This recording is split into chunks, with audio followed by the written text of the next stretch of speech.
Hello and welcome guys. मैं हूं आशुतोष और आज इंडिया टीवी पर हमारे साथ एक ऐसी शख्सियत है जिन्होंने हमें हमने उन्हें अब तक अलग अलग तरह की फिल्में हमें दी है, अलग अलग तरह की फिल्में डायरेक्ट की है। बट आज वो हमारे साथ है एक खास इनिशिएटिव को लेकर, एक खास बात पर चर्चा करने के लिए। Sir, Vikram sir, welcome to India TV. Thank you Ashutosh, thank you. Yes sir. Sir, आप हाल ही में everyone is going through a crisis, pandemic से हम सभी गुजर रहे हैं।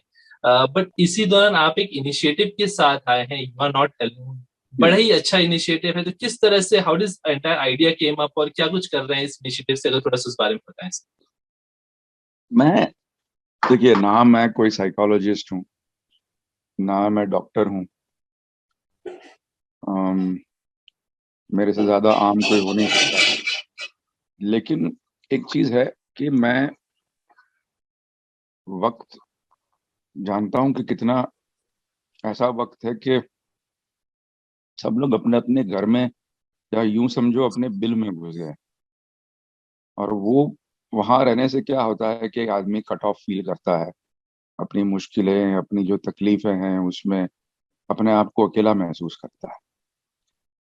और मैं चाह रहा था कि ये जो सिलसिला चल रहा है उसमें अगर मैं ऐसे ही दोस्त की तरह कुछ लोगों के साथ हंसी कर लूं, कुछ लोगों के साथ अ, अपना दुख बांट लूं, का दुख सुन लूं, उनकी बातें सुन लूं, तो सबका दिल जो है वो थोड़ा हल्का हो जाता है बात करके। तो बस इतना ही है। राइट सर, जैसा हमने देखा आपके फेसबुक पेज पे, यू आर नॉट अलोन के पेज पे, आप अक्सर लोगों से बात करते हैं, उनकी बातें सुनते हैं। जैसे कि बहुत ही अच्छी बात आपने कही कि लाइक जो मेंटल हेल्थ है, हर कोई हर तरीके से कोशिश कर रहा है मदद करने की। बट जो एक मेंटल प्रेशर होता है, एंजाइटी होती है, स्ट्रेस होता है, जी तो जी। अब तक आपने बहुत लोगों से बात की, तो किस तरह की बातें आपके सामने आई है, कुछ सॉल्यूशंस है उसके? ज्यादातर लोग तो एक्टर बनना चाहते हैं, तो अ, या सिंगर हैं या लिरिसिस्ट हैं या किसी किस्म के कलाकार हैं, तो वो मैसेज करते रहते हैं। कुछ बड़ी जना बातें सुनी मैंने, कुछ ऐसे ही हंसी मजाक वाली बातें सुनी। लेकिन ऐसा लगा कि ये जो, अगर मेरी आप फीलिंग कहें, तो ये जो महामारी है ना, ये जैसे पहला वेव था उसमें लोगों को इतना गहरा सदमा पहुंचा नहीं था।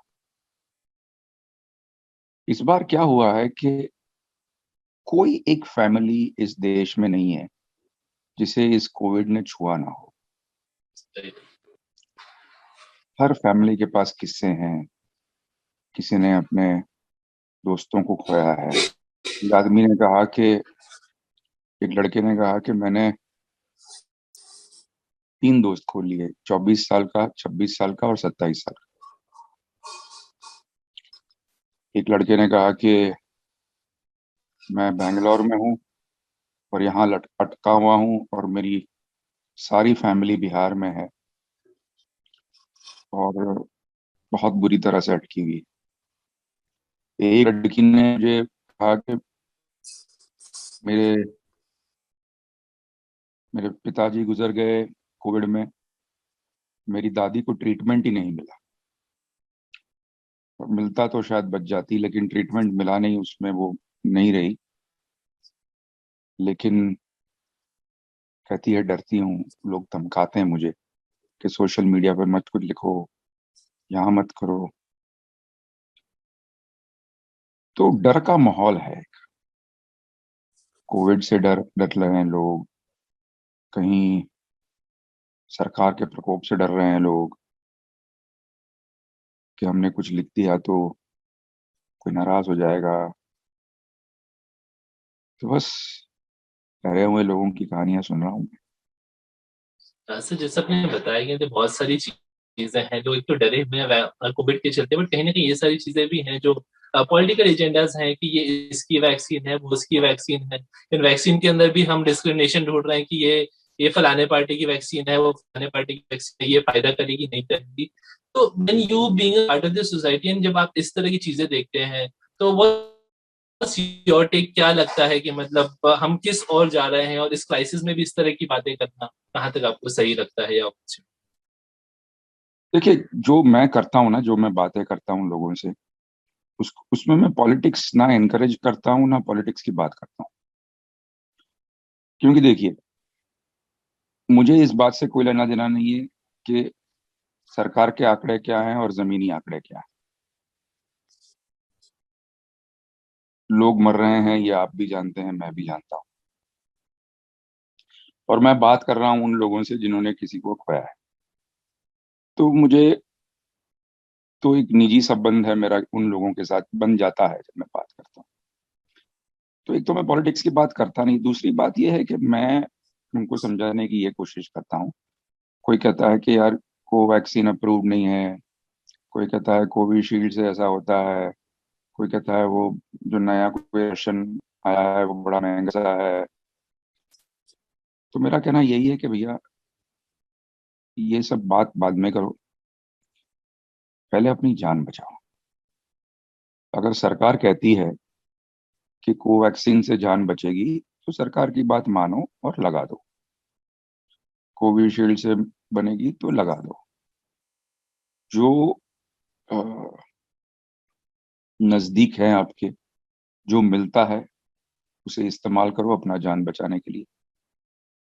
जो किफायती है, जो आपके पर्स को सूट करता है, वो यूज करो। बाकी तो सब सियासती बातें हैं, उससे हमें क्या लेना देना। बिल्कुल सर, आपकी आपकी ही लाइव में हमने ऐसे काफी लोग आते हैं, बात करते हैं यू आर नॉट अलोन पे। तो उसमें कुछ लोग ऐसा भी हो रहा है कि आजकल मतलब हर किसी को मेडिकल फैसिलिटी नहीं मिल पा रही है। तो जैसे लोग अगर कोई पॉजिटिव हुआ तो अपना ही प्रिस्क्रिप्शन एक दूसरे के साथ शेयर करके दवाइयाँ कर रहे हैं, बट वो भी कहीं ना कहीं थोड़ा सा गलत हाँ, है कि हर किसी के सिम्टम्स अलग है, हर किसी का ट्रीटमेंट थोड़ा सा अलग होगा। तो एक तरह बिल्कुल। प्रिस्क्रिप्शन दे देना, भाई मेरे को दवाई दी थी आप ये। इस तरह दिल्ली में, पटना में ऐसे भी हो रहे हैं, ऐसे केसेस भी आ रहे हैं। हाँ, आपने देखा वो। जी सर, जी सर, मैंने देखा। हाँ, मैंने भी उनसे कहा, एक तो ये व्हाट्सएप ग्रुप्स बड़े डेंजरस होते हैं। क्योंकि ना व्हाट्सएप ग्रुप में एक तो अजीब अजीब इंफॉर्मेशन आती हैं गलत सी, अजीब अजीब नुस्खे आते हैं कि ये कर लो तो हो जाएगा, वो कर लो हो जाएगा। और ऊपर से ये, मुझे डॉक्टर ने ये बोला तू ले ले, ये सब बहुत गलत है। और मैं उनको समझाने की कोशिश करता हूँ कि जितनी जल्दी हो सके मेडिकल एडवाइस लीजिए। क्योंकि कहीं ये हमारा हाल इसलिए भी है क्योंकि हम बड़े लास्ट मिनट तक वेट करते हैं। हाँ, उनका कहना है कि अगर हम लास्ट मिनट तक नहीं भी वेट करें तो कहाँ है बेड। उसका जवाब नहीं है मेरे पास। अ, लेकिन एटलीस्ट बेड की जरूरत तो नहीं पड़ेगी। अगर आप लास्ट मिनट तक वेट ना करें तो डॉक्टर शायद कोई घरेलू नुस्खा दे दे आपको, या ऐसी दवाई दे दे जो आप घर पे यूज कर सकते हैं। तो कुल मिला के आपकी बात सही है कि ये जो लोग ऐसी बातें करते हैं, उससे बचना चाहिए हमें। और मैं भी उन्हें यही सलाह देता हूँ। बिल्कुल सर, जैसे हमने अभी के दौरान ये सारी चीजें गुजर रही हैं, हम उम्मीद करते हैं कि जल्द ही ये समय भी बीत जाएगा, once again will be back to normal. तो कभी आगे चल के यू बीइंग अ डायरेक्टर से, तो हम अक्सर मतलब फिल्मों के जरिए भी बहुत सारी बातें उठाते हैं, बहुत सारे मुद्दे उठाते हैं, अक्सर उठाते हैं। तो आगे चल के कभी समय मिलता है, मौका मिलता है, तो इस पर भी आप कोई ऑन स्क्रीन फिल्म या ऐसा कुछ प्रोजेक्ट बनाने का प्लान अगर ऐसे कर रहे हैं या करेंगे? ये तो एक ऐसी बड़ी महामारी है ना, कि इसे आप किसी 2 घंटे की फिल्म में तो समेट नहीं पाएंगे। लेकिन और लोग जो है ना, वो आते हैं मनोरंजन के लिए, अपना दिल बहलाने के लिए, कुछ देर तक इन सब त्रासदी से दूर होने के लिए। तो अभी मैं फिर से उनके दिमाग पर यही थोप दूं तो कोई मतलब बनता नहीं है। हाँ, ये अलग बात है कि कोविड ने हमेशा के लिए हमारा जो एंटरटेनमेंट इंडस्ट्री का एक ईडीएम है ना, वो बदल दिया है।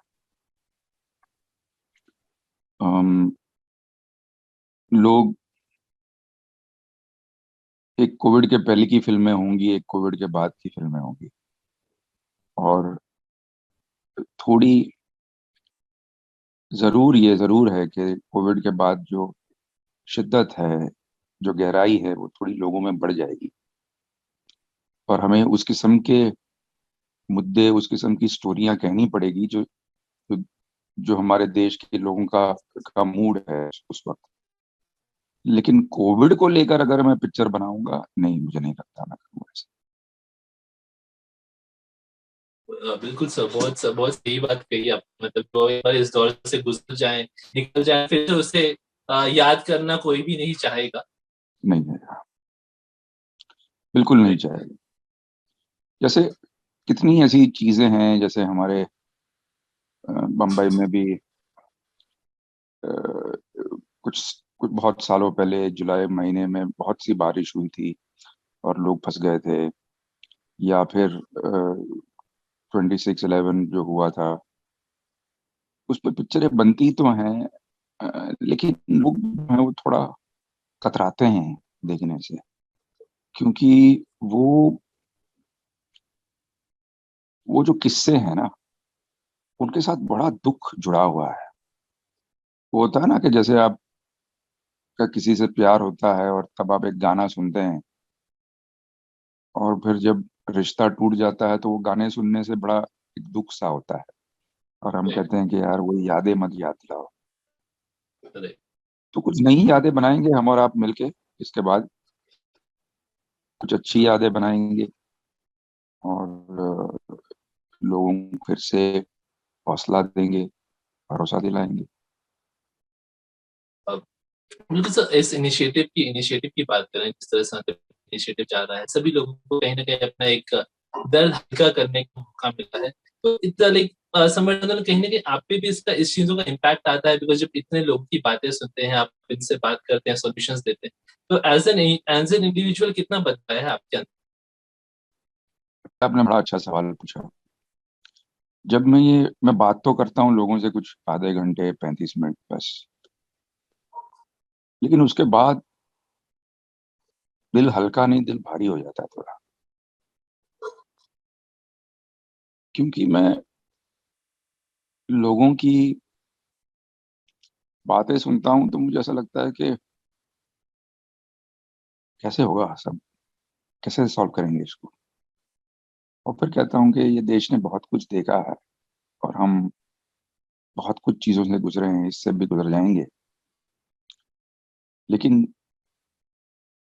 ये मुमकिन ही नहीं कि आप लोगों के दुख की बात सुने और आपको कहीं वो दुख जो है वो स्पर्श ना करे। वो तो होता तो है ही। अम,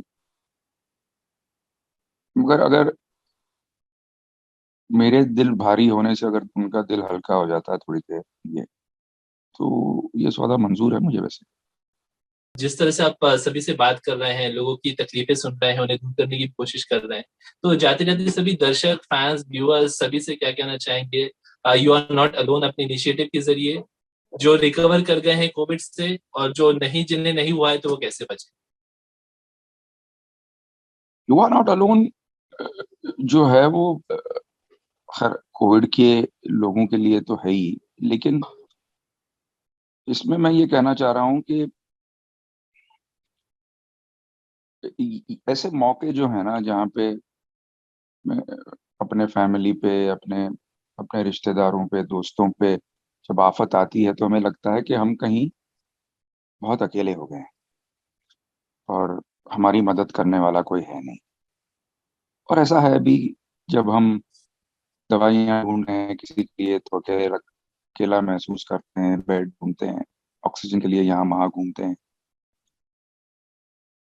लेकिन मैं ये कहना चाह रहा हूँ कि ये जो हर आदमी की जो जो हर आदमी को जो ये अकेलापन महसूस हो रहा है ये सब चीजें करने में, उसमें अगर हम लोग ये कह सकें कि हाँ आपकी तकलीफें हैं और आप इसमें अपने आप को अकेला महसूस कर रहे हैं, लेकिन हम आपके साथ हैं, और हम कुछ नहीं तो आपका, क्योंकि मैंने भी दोस्त खोए हैं इसमें।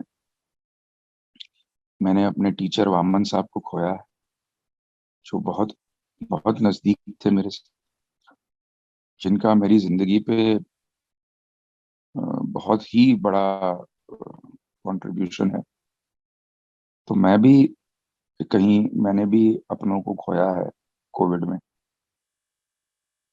लेकिन मैं सिर्फ ये कहना चाहूंगा कि पॉलिटिक्स से दूर रहिए। किसको क्या करना था, किसको क्या करना चाहिए था, इससे दूर रहिए। जो बताया गया है डॉक्टरों ने कि मास्क पहने, कुछ हो तो डॉक्टर को बताए, अपना घर सैनिटाइज करें, अपने हाथ सैनिटाइज रखें, अगर किसी को आपके पास कोविड हो तो इमीडिएटली टेस्ट करें। ये सारे जो एसओपीज हैं, इसे मेंटेन करिए। ये मेंटेन करने से ही हम लोग इसमें से बाहर आएंगे, और जरूर बाहर आएंगे। लेकिन जितना हम एकजुट होकर ये समझेंगे कि हमें सावधानी बरतनी है, तो हम उतना ही जल्दी बाहर आएंगे। बिल्कुल, हम उम्मीद करते हैं सर जल्द ही ये समय भी बीत जाएगा। You are not alone, we are not alone. हम उम्मीद करते हैं सभी एक बार फिर से चीजें नॉर्मल हो जाएगी और एक बार हम सभी फिर से बैक टू हम नॉर्मल। थैंक यू होंगे। सो मच सर, आपने टाइम दिया। Thank you.